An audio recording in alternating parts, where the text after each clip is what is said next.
Jadi memang alergi itu juga ada faktor genetiknya, ya. Jadi dalam tubuh manusia itu ada suatu sel yang memiliki suatu materi namanya HLA, itu sangat ditentukan oleh gen masing-masing individu dan biasanya setiap individu itu tidak sama walaupun di dalam satu keluarga.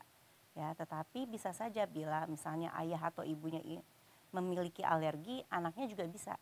Ya, tetapi tidak selalu jenis alerginya tuh sama.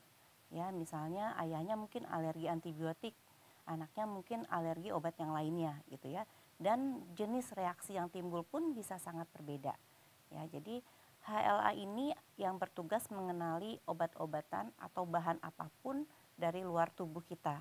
Ya, jadi bila HLA-nya cocok dan dapat ditoleransi oleh tubuh kita, maka obatnya tidak akan apa-apa. Ya, tetapi bila HLA-nya tidak cocok dengan jenis struktur kimia obat, dia akan bereaksi sehingga menimbulkan reaksi alergi ini.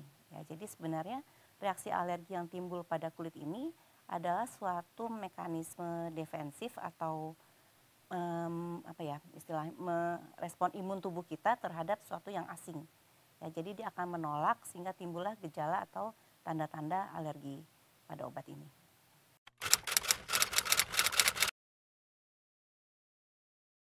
Ya, tentu saja, terutama bila obat-obatannya menyerang organ-organ tubuh bagian dalam, misalnya tadi hati, ginjal, atau sistem yang lainnya. Ya, jadi kalaupun di kulit hanya sedikit bercaknya, kita jangan lupa harus curiga bahwa organ dalam pun bisa terkena. Dan bisa saja terkenanya itu disertai komplikasi, ya misalnya adanya sepsis.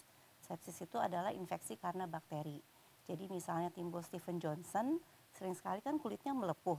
Nah, bila lepuhnya udah pecah, itu adalah media yang sangat bagus untuk bakteri tumbuh, sehingga menimbulkan sepsis. Jadi alergi obat bisa timbul kematian karena alerginya obat sendiri atau karena komplikasinya. Jadi tentu kita harus benar-benar mewaspadai bila terjadi alergi obat.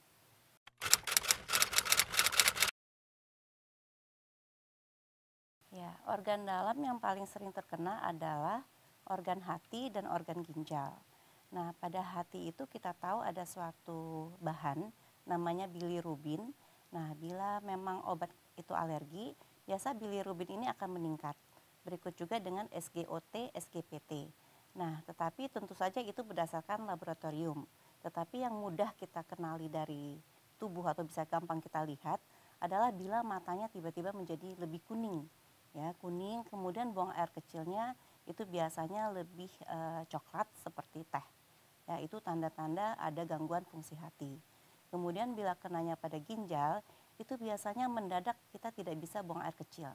Ya, jadi tidak ada buang air kecil dalam beberapa jam ya. Walaupun kita sudah minum banyak, tetapi karena fungsi dari filter ginjalnya terganggu, itu sehingga kita tidak bisa buang air kecil. Dan ini adalah suatu yang emergensi, jadi harus segera ke rumah sakit.